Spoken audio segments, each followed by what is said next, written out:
Il y a des vides qui sont dans ta vie qui ne seront à aucun jour comblés par un homme ou bien par l'argent. Parce que j'aimerais te dire, Adam a dit un mot au commencement, parce que tout était bien. Quelqu'un a dit à la haute voix. Mais dans son cœur, il y avait une blessure, parce qu'il n'avait plus d'enfants. Il y a de ces gens qui vivent ici par bien-aimés, qui ont des voitures, qui ont des parcelles, mais qui n'ont pas la paix intérieure. Nous avons la lati kitoko, la veste bien, azana ba or na kingo na ye, azana ndaku ya bien, mais bien aimé, ça c'est de l'apparence. Lorsque tu entreras dans le cœur de cet homme-là, il y a une blessure. Il y a des gens que vous voyez aujourd'hui, aux autres on a musique au monde bien, à autant on a beaucoup cher, mais bien aimé, nous quand tout na moté manaye, tu comprendras que cet homme-là n'a pas la paix que toi tu vois là. Il a un vide jusqu'aujourd'hui que son argent n'a pas pu combler. Il a l'argent, mais l'argent qu'il a là n'a pas le pouvoir de combler le vide qui est dans son cœur. Il y a des choses que les choses ne peuvent pas combler.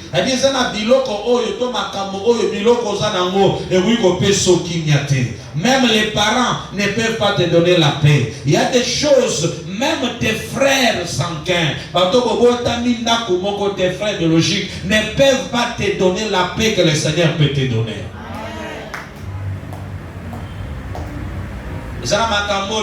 Les voisins, ceux qui t'entourent, ils peuvent aussi apporter la solution, l'aide dans ta vie. Mais il y a des choses que les voisins ne peuvent pas. Les voisins vont quitter sans t'intéresser à quelqu'un. Toi qui à chaque fois, lorsque tu viens à l'église, lorsque tu es à la maison, tu penses que la relation aux amours, il y a un c'est court, à un moment, il n'y a pas si. Maintenant, un jour, on va te tromper. Tu seras dans les malheurs, aucune relation ne viendra te sauver.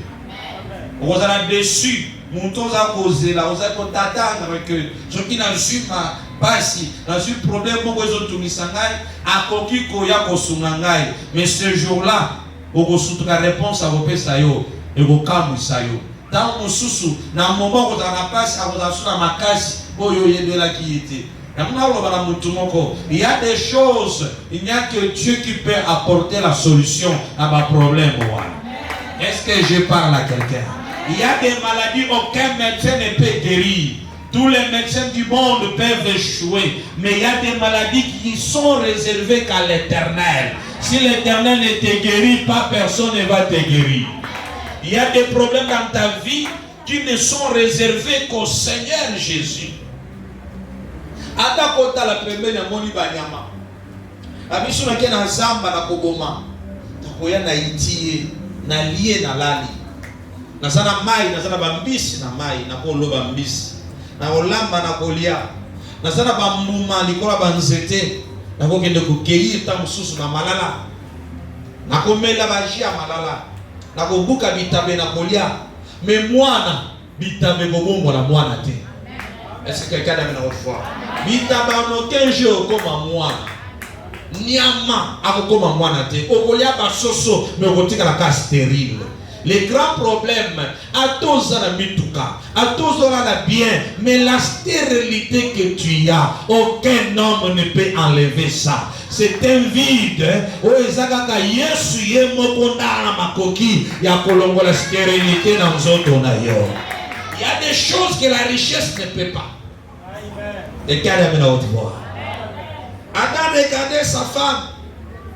Il pouvait dire gloire au Seigneur, tu m'as donné l'os de mes os. Et qui a la haute voix. Moi, si kitoko. Zamba nazaka kosa kolia musuli. Allez pe musuli na facilité.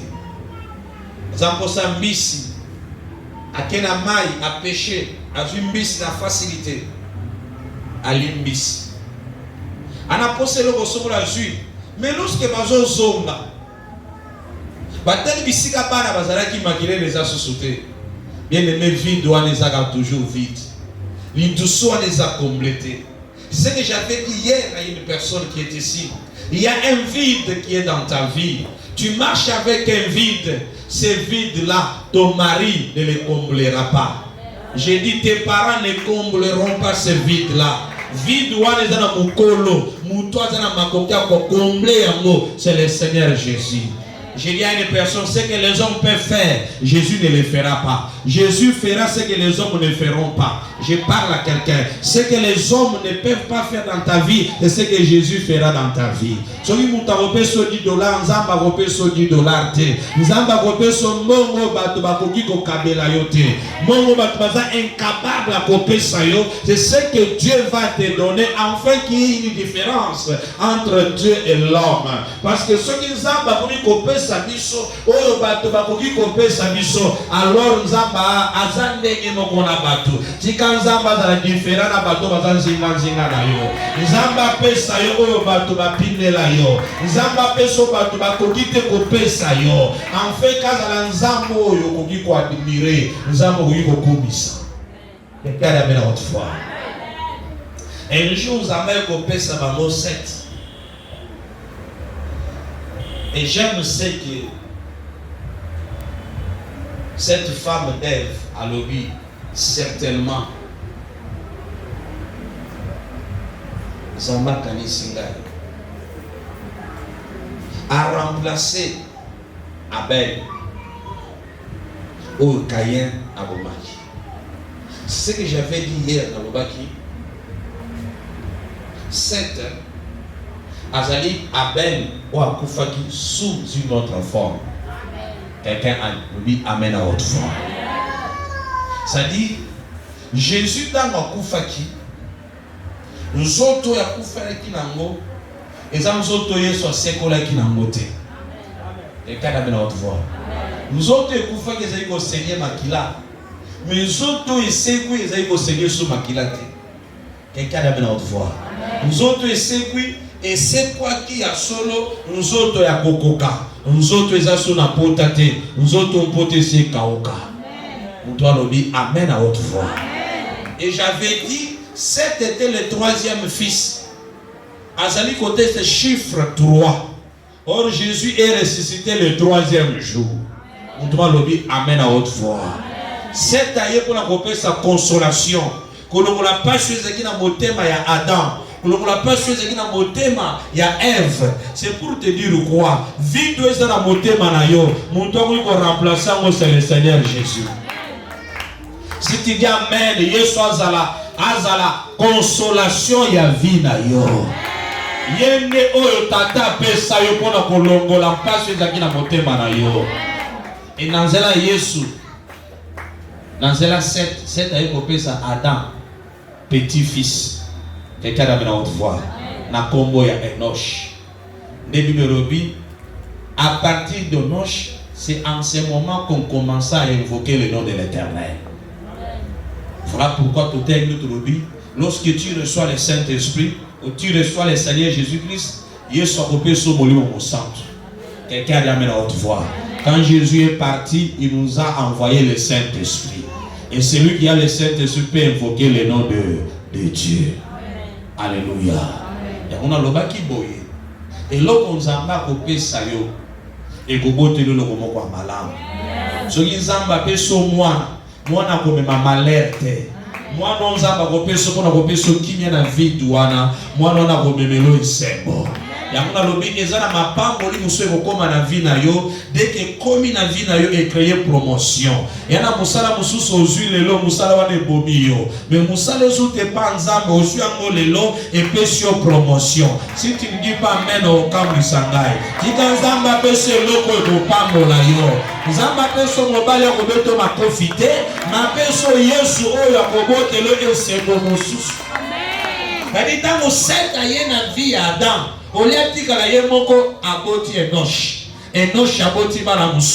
C'est pour dire quoi? Tu auras Jésus, Jésus te donnera son esprit, esprit ensemble de son macabo, et qu'on soit le fruit de l'esprit. On a le Saint-Esprit, on a les prophétiser, on a les guérison miracle, non seulement macabo, on a le fruit du Saint-Esprit. Si tu dis amen, tu auras tout au travers du Saint-Esprit. Sokolo bien amen lipambolo nzamba kopesa yo. Ezala na nguya ya multiplication. Loba amen relation koya na vie na yo ememelo poison te. Et même le maladie, on a pas sa relation, zamba peu sur relation pour les bons maillotés, va sacrifier, mais relation on est bon de l'homme sala, la relation on soit voyage, la relation on soit bana, la relation on soit mariage, on dit oh zamba repère ça yo, et faut le banzela na vie na yo. Ma suis sec, mais bah il va y na sima sec bah vous avez noche. Quelqu'un a dit amen autrefois. Papa, l'oba gloire au Seigneur. Gloire au Seigneur. L'oba sous gloire au Seigneur. Que Dieu te bénisse. Nzamba lola apambola yo. Bien aimé, pendant que je suis en train de prêcher ici, Nzamba ekotai sebiso na mukando tutangi. C'est la continuité de la prédication d'hier. Attendez dans verset 13. L'homme de David a bonde la zosena na nzambe abizonge la biso. Jusqu'à quand on cause la musique na biso. Aie pitié de tes serviteurs. Yokela basali na yo mawa. Yokela bana na yo mawa. Kozala na yo musique na biso ezapasi. Mena azokoba azoloba boye. David a dans le verset 14. Abi rassasie-nous chaque matin de ta bonté. Tongo nyonso tondi sabiso na bolamu na la bonté za bolamu. Voilà une prière. Et David a lié le contraire à bonté. Parce que le contraire à bolamu is mabe. Est-ce que tu as malade? Contraire à bolamu is mabe. Alors tant David a lobby tondi sabiso na bolamu na tombo nyonso. C'est-à-dire David azosena na nzambe te dès kazola mukana tongo akutana na malerte akutana na mabete tongo ya David ezala bolamu. Si tu dis amen tika nzambe atangisa tongo na vie na yo na kati ya bolamu. On comprendre na isa que lobby il faut se sur la maloba na nzambe lo bakamen na ono se za malamu. Tu ne comprends pas. Quand tu ne dis pas amen, ça dit que tu es en train de prophétiser dans ta vie. Tant que la okuta mwana mutu evimbi. Okuta mwana fièvre makasi. Olamuki okuti ba ibio biloko. Mwana nzambe tango akolala, nzamba okanisa lobi na ye. Nzamba ochelo déjà provision tango yo zolota. Erozola mo okuta déjà nzamba chelio c'est que tu dois avoir pour la journée. C'est ainsi que la Bible nous dit à chaque jour suffit sa peine. Alors bien ba disciple tango bokobone la bosse kagangai. Donne-nous le pain quotidien. Un enfant de Dieu doit s'attendre dans Zambé Mikolonioso, Zamba lié sakayo, Zamba lati sakayo, Zamba bate la kayo, Zamba bunde la kayo. Tango va préparer na kindoki, obela na tongo, va préparer na kindoki okufa, Zambe utemela butu, asi anile ba projet na bango, bazeli na tongo kuta na malheur, ba moni bolamu na vie na yo. Soko comprendre que talio ngai na lamuki na bolamu na kozala na bolamu poka na bolamu soki kozala ma projet abandokela ta vie na yo c'est ta vie avec ta famille. Mais s'il y a quelqu'un qui a la révélation na yo se lo ba amen mabe abandoki ya butu elata ndako na yo te mabe wana voisin zokanisa elata vie na yo te soko bi amen okota na vision na ngai. Je déclare au nom du Seigneur Jésus, malheur nyonso na mboka bazo planifié, malheur nyonso bien-aimé, ba voisin bazo planifié, bandoki bazo planifié, ennemi bazo planifié, bien-aimé suka kuna, esuka na mboka na bango, esuka na ngambo na bango, ekokatisa na ndako na yo te. David a prié le ensemble dès le matin, tondi sanga na bolamu na yo. Adi tongo tongo zinga ngai na ngolu na yo. Tongo tongo zinga ngai na bolamu na yo. Si cela est ta part, dis amen tout simplement. Tongo nyonso kota appelle ces clôtures. Va-t-il le message tango bolamuka vers 11h. Tokuta na rompo ngaba na koza déjà wana oya kozwa $300. Bien-aimé, bakomelo yango na 4 heures wana ozoronfle mais ye nzambe alamusaki ye na ba 2 heures azwi telefone na ye atikeli yo message lorsque ozolamuka na 7 heures du matin okuti message bakomelo na 4 heures tokutana na 9 heures na rond-point. Je vais te laisser quelque chose. Si tu dis amen pendant que tu dors, nzambe a planifié bolamu na yo. Soki olobi amen ntango oza na bandoto bibosani nzambe abosana yo te. Ere yo moko soko bibosana nzambe alola abosana yo te. Ntango so olali oyebi position olaleli te mais nzambe alali te. Abi ata alali boye nga na okanisela ye. Bien-aimé eza na ebele baozela okufa mais babosani bolamu ya nzambe. J'aime ça. Bolamu ya nzambe eza expression ya bolingo ya nzambe. David alobi tondisa biso, ça c'est bien. Edi kosela biso bolamu ya ndambu te. Tolingi totonda bolamu na yo. Donc bolamu ezaka nourriture ya nzambe. Na comprendre que bolamu eza bilei. Yesu esengeli yesu na bolamu na yo. Bolamu ya nzambe efe tonda na vie na yo.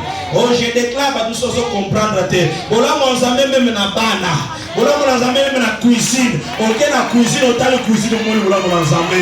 Omoni ba sauce wiliki. Omoni kuna ba mongaza. Omoni boyezo tala yo. Ok kuna ba mayonnaise. Omoni nili qui bien aimé. Soki bolamu ezate bokuta ka ba mpese. Omona mpoko aleki, mpesa leki. Na banzungu eloko ezate. Na oyebisa yo. Bolamu ya nzambe kota na cuisine na yo. Okoti na cuisine okumisi ya nzambe. Otala bana mboni santo nzambe so loko. Otali mwasi okumisi nzambe. Otali mobile okumisi nzambe. Olibili bando otali ndako okumisi nzambe. Si tu dis amen, nzambe atoni so na bolamu. Bolamu etonda na vie na yo. Elongwa na niveau oyo okumisi nzambe na cuisine, mais tango bimi okoti na ndako na chambre abana koti wana na fièvre. Wale nzambe mwana pe azotomisa mikolo nyonso. Bien-aimé, biloko akolia eza mais na chambre fièvre. Bazo msema kila ata biloko akolia ezali. Biloko mwana za na fièvre kimie kozala te. Wana na boye biso nzambe fato biso na bolamu. Adi bolamu ya nzambe esuka kaka na cuisine te. Eya na chambre abana baza la bonne santé. Oye na salon bonne santé. Soki ozo comprendre nango te ngamo na oloba mena so poto la mapambo lwa lezo tangai. Nalinga na pasi te, nalinga na souffrance te, je n'aime pas la maladie. C'est celui qui est un enfant de Dieu. Dieu t'a créé pour la gloire. Dieu t'a créé pour la paix. Dieu t'a créé pour la progression. Alors dit allez de progrès, sans progrès. Bolamu ya nzambe ezala partage na yo. Est-ce que quelqu'un peut dire la main à toi? Bolamu ya nzambe, bien aimé alobi, à chaque matin. Peut-être tu ne comprends pas cette prophétie. C'est-à-dire dans ce monde que les lots, les candiens. Les 22. Les lots, les 22. C'est que tu gagnes 9 jours. Donc pour la ngaï, tu gagnes na coton na 9. C'est-à-dire, na 9 jours, liweza. David na singa quelqu'un David a chaque matin, Tony sera na bolamu. C'est-à-dire, na tongo alobi, liwa eza po na ngate. Na tongo alobi bolamu ne na botonga. Soki okozela ba tuto na mutu koza yo. Ngana singi ne maloba na nzambe, na yebi ke tongo alobi ngaku na ngai Tony sami na bolamu. Gloire à Dieu. C'est ça la prophétie. Moi, je prends la Bible comme ça. Je ne ataba qui va sanana. Na ba makelema na bango. Ba besa ko pesa partout à famille. Chaque année, ozali moi si na ngai, moi ndako na ngai, moi bana na ngai, moi ngai moko. Bosa la kati na bino, mais mon nom n'est pas là. Ma maison n'est pas là. Ma maison est soustrait. Ma bakali na bino. Je dis ça amen. Solo le amen. Zamba lo na ba liste na bango. Solo le amen. Zamba lo na bango. Alo lo na ba liste na bango. Lo bango engai. Adi soki mosali makelema na bino. Oleki musuli na bango. Okozongisa loboko na yo moko. Okozongisa likolo na yo moko. Okozongisa makila na yo moko. Yo lié to lié qui na yote. Wewe kamata mwana na ngao pesa. Okopesa mwana na yo. Pas chez moi, va chercher ailleurs. J'ai dit au nom du Seigneur Jésus, chaque matin, Dieu renouvelle ses bontés. Ce qu'on le dit, Amen. Zambaton du Seigneur, on a bola. Oh, je l'ai dit au nom du Seigneur Jésus. Bola, moi, Zambaton du Seigneur, on a yo. On a pas de surprise agréable. Dès le matin, appelle-les. La 9h, va tenir le $100. Au comme à 11h, nous ça va 620. Tout comme à 15h, va bâtir le 500. Si tout comme à 0h, bien aimé, va bâtir ici. Le mois n'a pas de livre comme ça, mais la vie va riche. Après ça, il donne encore. Je t'ai prêché hier le Dieu de encore et encore. Ça veut le dire Amen. Après si maintenant, à repos sa ressource. Ça veut dire Amen. La minute où on fait le ressource. Le mois n'a médiocrité. Zambara de l'ogo tout là. Et c'est là ce pango la vie d'ailleurs.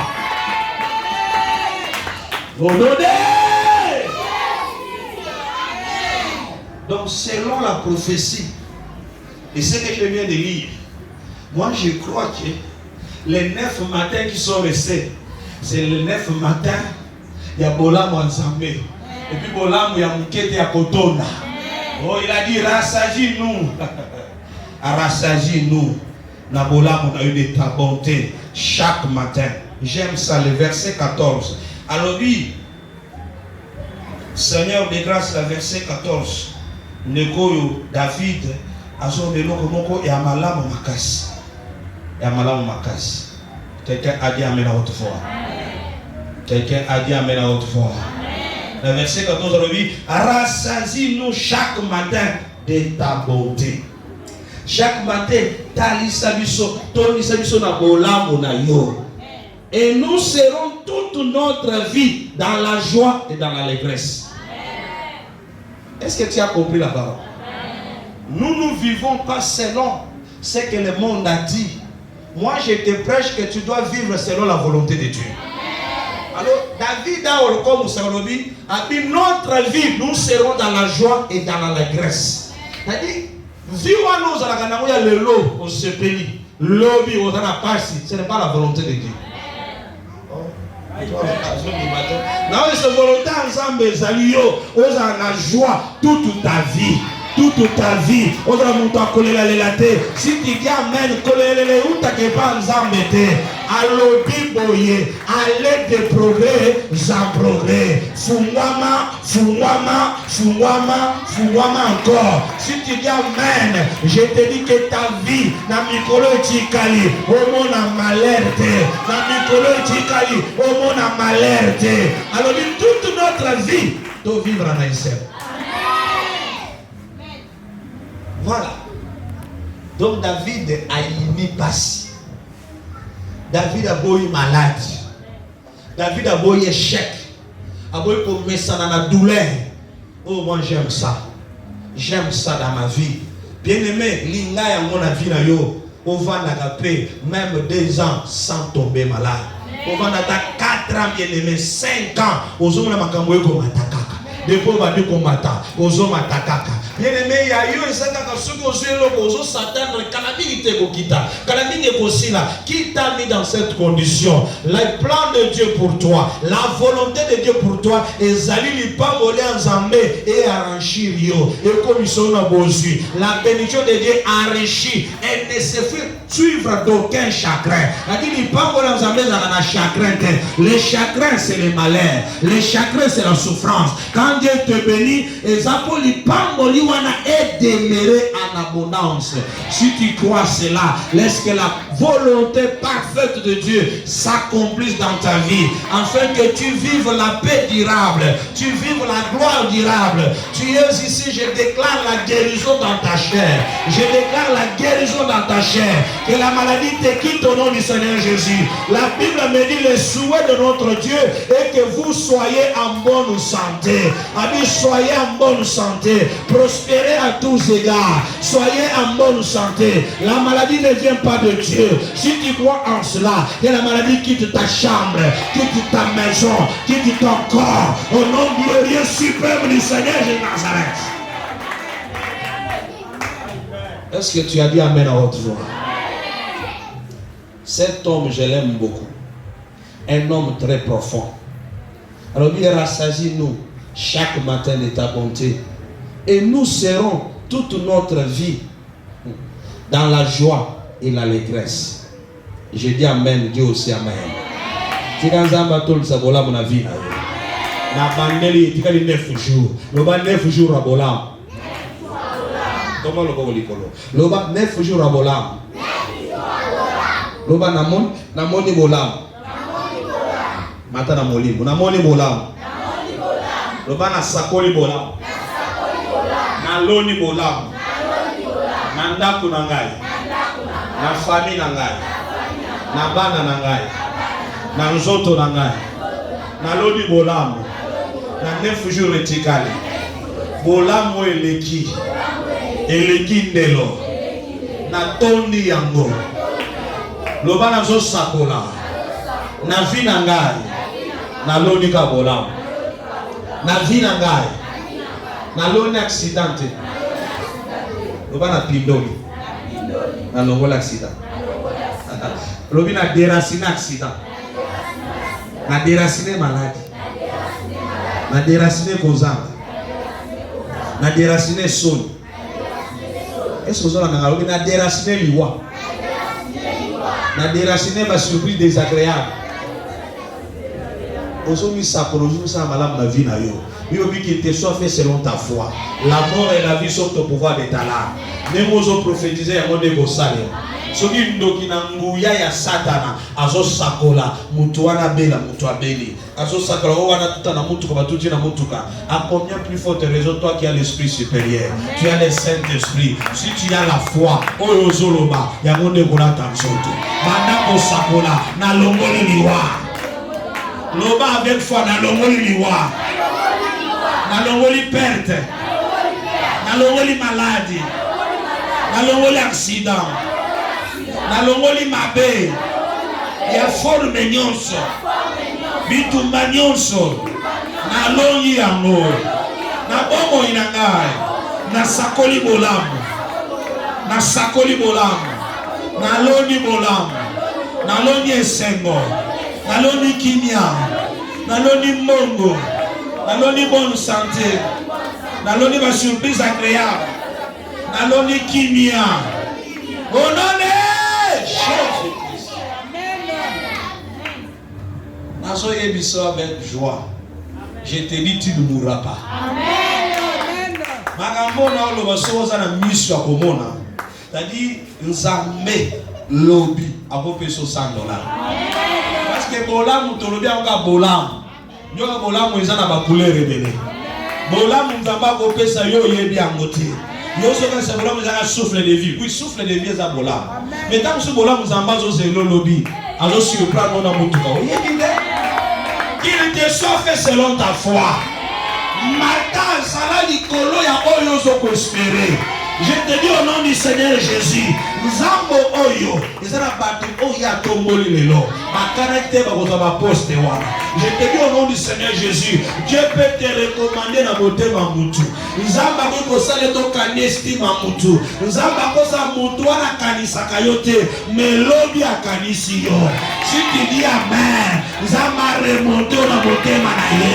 Zamba remonte na mémoire naye. Basalo bola bolone. Tu as dit amen à haute voix. Amen. Ils sont en train de prophétiser sur l'église. Ils ont une surprise agréable. Et la Bible nous dit, vaut mieux la fin d'une chose que ce commencement. Peut-être les belles choses et voyez la soukara. Moi je crois qu'à chaque jour suffit sa peine. Je crois que mon colonial sous un papier dans la vie est un accomplissement à promesse. Si tu le crois aussi, l'objet promesse non plus pour ça. C'est-à-dire, bah jour où il y a 9 jours à qui l'ungulute. 9 jours à la sagne pour maman pambo. C'est-à-dire, ceux qui me connaissent à qui l'ungulu et qu'on côté qu'on kende. C'est-à-dire, on simba yangote et qu'on douce la yo et on kende musika. Na on déclare la Congo na Yesu. Mikolo 9 etikali, eza la biungulute. Mikolo 9 eza la basagne à ma famille. Banzuma ma famille so ya mama pamboli au simbi yango. Si tu dis amen, il parle à 9 jours et raté yote. comme les 31, tu dois témoigner. Si tu dis Amen, tu es appelé à témoigner. Je parle à quelqu'un, tu es appelé à témoigner. Au nom de Jésus-Christ, tu dois témoigner. Le 9 jours de grâce. Oh, je sens l'onction de Dieu. Et pendant que je prêche, Dieu me révèle beaucoup de choses. Le 9 jours de grâce.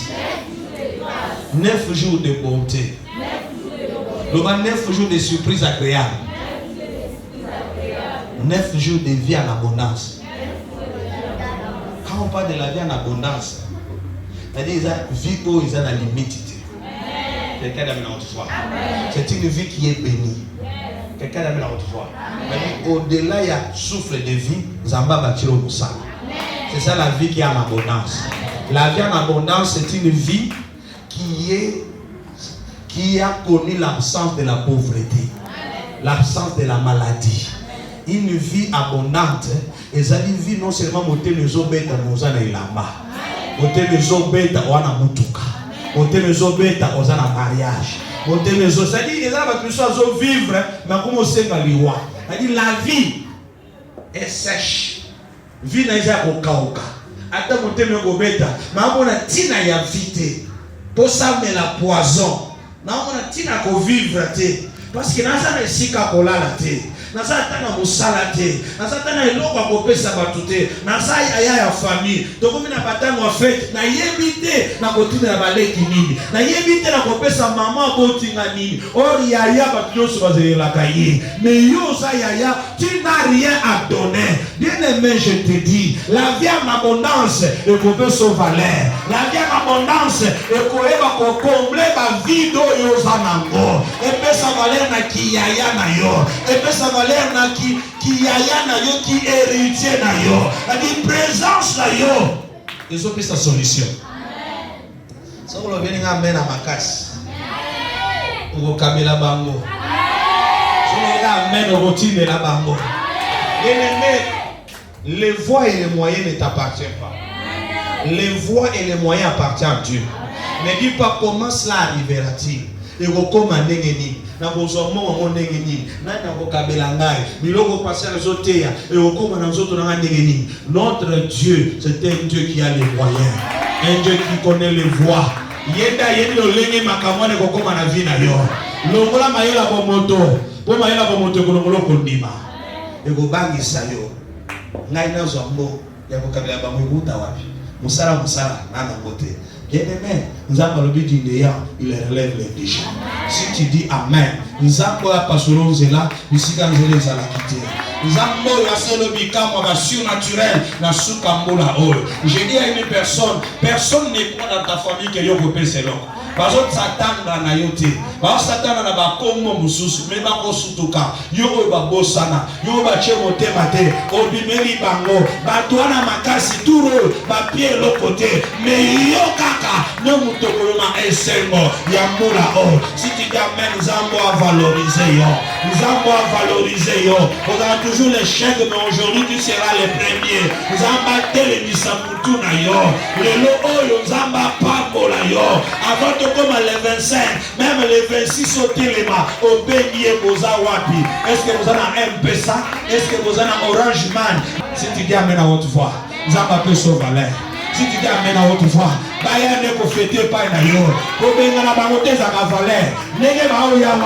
bien aimé, c'est toi qui les bénis. Et la main qui bénit, c'est la main que Dieu va bénir. Je te dis au nom du Seigneur Jésus, tu vas pas tomber dans la nakona yo, pour des amba qui c'est la yo. Nous allons nous amba comme ça sous sa bénédiction, sous sa protection. Bien aimé, base de la rapé yo, la dit baliki dans zambe dans zelana yo. Amen. On a utile dans la famille.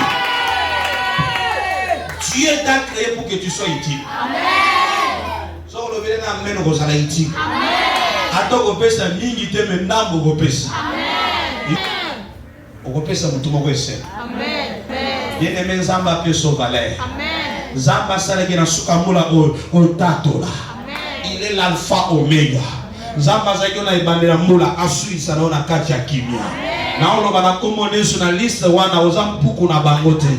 Yoza nyama na bangote. Oza ntaba na bangote. Nemo oloba amen ozo milongo na ba liste wana. Nadi na balance a famille ozate. Lala kimia la muka kimia tamla na kimia. Ba yebi makamu na yote nzambe ndazo batela. Yo. Onone. Est-ce qu'on va mettre à ma makasi? Est-ce que tu peux acclamer pour le Seigneur de Seigneur? Mettez-la Yeshua makasi. Que le Seigneur vous bénisse. Il y aura amen à haute vue. Écoutez la suite de l'écriture. Verset 15 à l'obit. Réjouis-nous autant de jours que tu nous as humiliés. Autant d'années que nous avons vu les malheurs. Bien aimé, cette année, au côté de la makambo, il y a passe. On doit le bien amener à haute voix. Au côté de la humiliation, il y a année. Ce qu'on a dans le livre à souvenir, au côté de la deuxième mois, dans le cinquième mois, c'est un exemple. Vous avez la passe, vous avez la humiliation. Tant jusqu'à aujourd'hui, makambo est aussi batté. Écriture, Esaïaïo. Écriture Esaïaïo et sans âme n'a pas quoi de l'eau. Nous avons des sepeli sandaï. Attends, neuf jours retikani. Na sepela. Na oke semo. Pour la lisa, humiliation. Na moni na janvier. Pour la lisa, humiliation.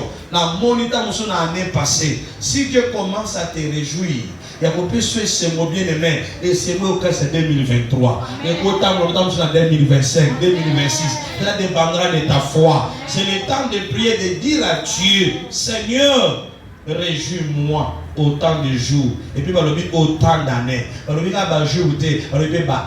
Peut-être, bien aimé, depuis 2010, ta galère avait commencé. Depuis 2015, on a toujours il est temps, la Bible me dit, il y a un temps fixé pour toutes choses. Le Seigneur est capable, bien aimé, d'essuyer tes larmes. Capable de te faire entrer dans une saison où il est durable dans la vie. Est-ce que je parle à quelqu'un? Il est temps de changer comme on a. Il est temps de il est temps de changer.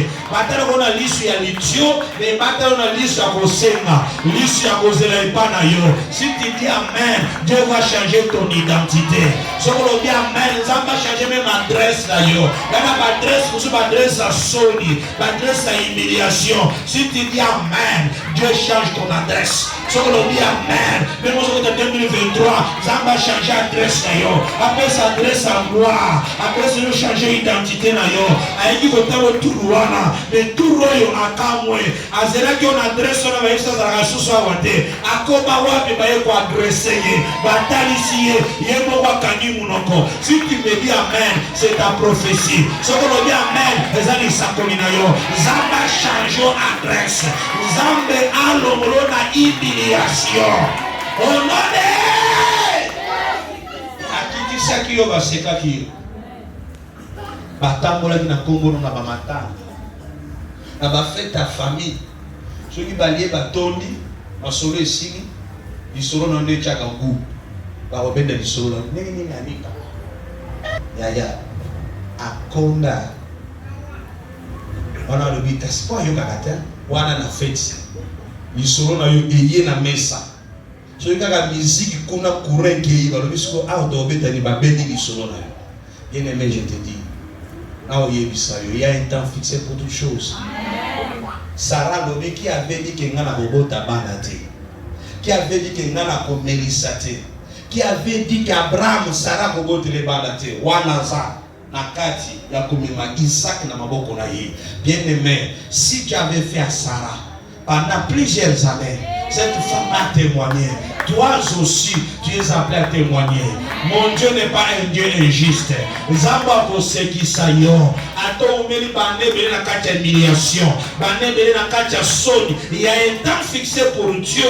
Ya Koseki Sayon. Bien aimé, bagoya pe govana na ndako na yo. Oh, je te dis, Obo ya bango te yamba bango. Talisa bango le wana Nzambe. Yebisa yo nyoko la kingame ngana ko nyoko la yote. Yo finga kingame ngana ko finga yote. Ngana ko tesoro lenge bavanda kana batu. po oyekola prochainement tant que pas na yo onyokola yete. Amen. Tika nzambe akomiso école. Amen. Voilà ninga planté. Nzamba akomiso université. Amen. Kadi bazaka na mwa moke munoko ebele. Moi eloko moke munoko ebele. Bazakisa bato kinia à cause à comment moke. Mais mkonzamba opambola yo. Okotali solo leki bavanda kana bato. Mutwalo bia mena otwa. Obinga na kozukisa mabe na mabete. Nana kotali soza na mbongo vanda na bato malamu. Soza na mbongo sunga. Bien-aimé, si Dieu te bénit, kozukisa mabe na mabete, je te dis la vérité. Ce qui les canissons les gens mutuna nzamba ko pambola ngai ba ko senti, nzamba ko tika la ko pambola yote. Bo motema na yo eza mabe. Zala na motema bien ya ko bomisa mabe. Bo mabe ba sala ka yo, obuna mo mabe. Pourquoi abinisina na désert, abengani na ndako, o recruter na acte wana. Eza po yo ta nzamba ko peso ndako, o bimisa be bato na ba désert te. Mabe ba sala yo, nzamba tali se po yo corriger yango. Si tu dis amen, l'homme l'esprit à vengeance. Je vous dis amen, l'homme l'esprit à vengeance. À tout le monde, amen à haute voix. Il faut qu'on chaque makambo bato basala. Amen. On va dire que moi ressenti. La pétang n'avait pas notamment mon sala nangai. Non bien aimé, corriger mutuana.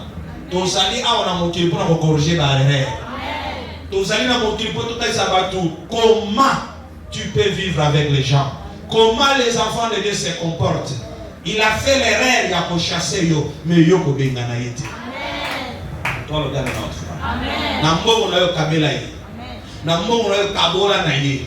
La ki se bolingo. Oya zanga kata mbya zanga na ngo. Aga na bolingo te. Azaka na respecté. Mais yo na mbongo na yo za na respect. Na linga monta na mbongo na za humble. Bien aimé, si tu as l'argent, tu es humble. Et ça va quitter au makasi. Tu as l'argent, mais aux kabelaba, tu as quitter au makasi. Mais quand tu as l'argent, ma boko ezabo kanama. Tu as l'argent, au biko sungaba tuté. Tu as l'argent, aux ana munoko ya kofinga. Cet argent ne va pas durer. Un jour, zamba roboto la yamo. A kopé ça na batu bisus. Mais si tu veux que l'argent dure dans ta vie, salé la pauvre malam. Zala bon gérant. Je parle à quelqu'un. Zala bon gérant. Lobana nzame soko pamolingai. Na kosala mabe basali ngai te. Soko pamolinga mabe wo basali na ngai ngana kozokisa na batu te. Nzame soko pamolinga na ko corriger barero. Soko pamolinga loko ya boy kosobela papa lopam. Ngana kosobela papa lopam.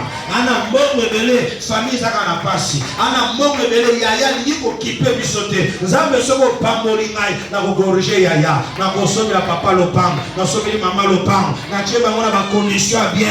Po yaya yeba ke ba boti oyo. Ba bota biso poto zo la ba bola. Voilà moto nzamba ozela pa bola. Dans les pas les autres ba projet motema na yo. Quand tu as des bons projets, makanisia bien, Dieu libère la bénédiction.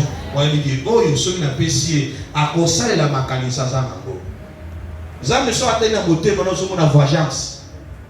Ba ko sentir ba senga mingi. Soko salela ngomona likombo wana ekoumela te. C'est comme ça ebele bazalaka na biloko wana mingi. Lorsque je suis à Baniko, son ça va vengeance. Au moins les pas mollo me ekoumela te. Après un temps quand on a décidé azongi na passe le kumpe ke.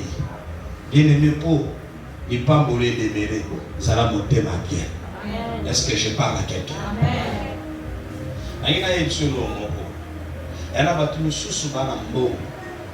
Me basambe la kate. Ikada mna otro. Daka pe église. Allah la pe a prier kate. Mais pourquoi nzamba tika mbo na vie na ye?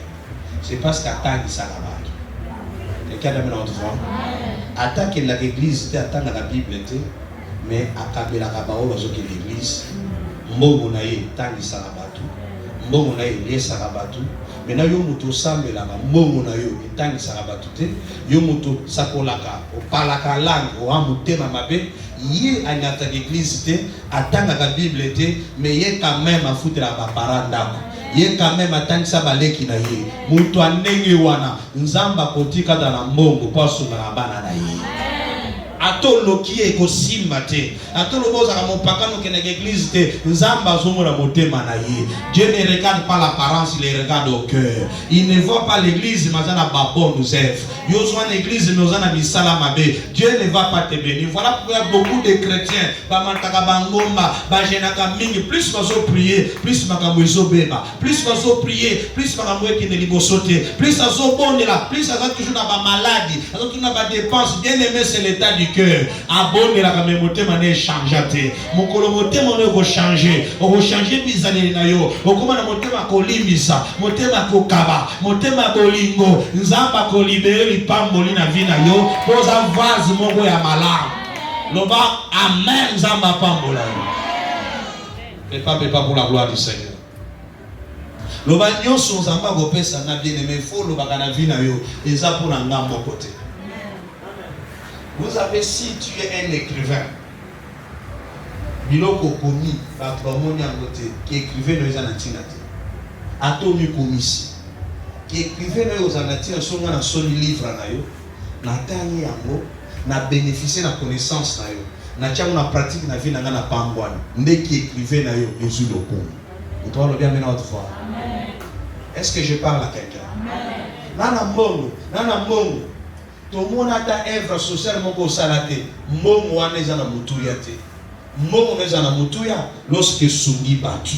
Est-ce que nous doit le bien amener à votre foi? Quelqu'un a dit encore amener à votre foi. Ce que tu as, mets ça au profit des autres. Et pour ça que Nzamba pas molo soumingi. Je suis en train de parler parce que Nzamba zo pas pour la vie. Kobomba mo pour na yote. Laisse ta orphelin moko. Makamona lo bango mikolo nyonso. Vous ne comprenez pas. Il y a des orphelins qui ne savent pas qui peut me donner dans mon garo. Bien aimé, ce que Dieu va te donner, partage avec les orphelins. Orphelins, ça va pas dans l'orphelinat. Même voisin, moi, je suis orphelin, ça les bola, sungaye. Pourquoi tu veux manger tout seul? Et puis, le ils ont vraiment, vous avez le pain, la porte de lait. Kuna ba pelisi motote. Et pas dans le vélo. La pelisi motote, yo tient musique. On l'a mis aussi ici. On va lui coller à vos obina. On a eu kuna. Il nous a couru sa malade. Ça nous a la distinction. Ça va valoriser du saut. Pour malade, vous avez aimé vos ennemis. Soit biloko lami wana. Kabela bango. Soki baboyi et talibango. Mais quand même, tu as fait un bon geste. Tu avais manifesté la volonté. Pesa bango pe balia. Invité bango balia. Oboyi makambo zamba opambolote. Notre Dieu c'est un Dieu d'amour. Celui qui a l'amour verra Dieu dans sa vie. Est-ce que je parle à quelqu'un? L'amour te poussera à pardonner. Même na soukamboula o luko pardonner batu. Luko pe obomisa na batu. Comment ozokota na mbola ya sika na babidemi? Ozokota mbola sika toujours za kuna bayi. Même l'église, et na mutu mo linga bosoana ete. Tilelo, mais tu te dis que tu es une sœur. Ozomi lo rosa frère. Sœur wana kopesa na kambote te. Mais anezo ke na suka. Orgueil et bomaka. Bien aimé, tika mono pamba meyo miki tsanzamba kotokola. Pese mbote ko changer yote. Et olongole loko moko te. Mais otaliser civilité, otaliser motema malam. Celui qui simili a un esprit supérieur. Zamba otombola yo. Omo ezala babindemi musuzu lati na te. Motema na yo bongi na babindemi wana te. Il faut avancer, aller, pour qu'il n'y ait pas de soucis, zamba pamolo fa jo kende. Comment ça l'ennemi moko boy? Yani na zane. Asa l'ennemi na pono zoni. Donc à chaque fois pas dans le gloire au Seigneur. Faut pas avoir des ennemis. Cause ça na ba ennemité. Wana ezali solo ta na zali mopaka. Yakala. Dans la zawa isa na ndemo lobi. Si tu es sauvé, betaka masolo na akala. Nous devons dire Amen à votre foi. Pas pour la gloire du Seigneur. Pas pour la gloire du Seigneur. Nous devons gloire au Seigneur. Nous devons gloire au Seigneur. Tout le monde s'il te plaît, est-ce que vous avez une décision? Il y a Olimbisa. Est-ce que vous avez une décision? Est-ce que vous avez une décision? Nana yebi yete na yebi nanga yete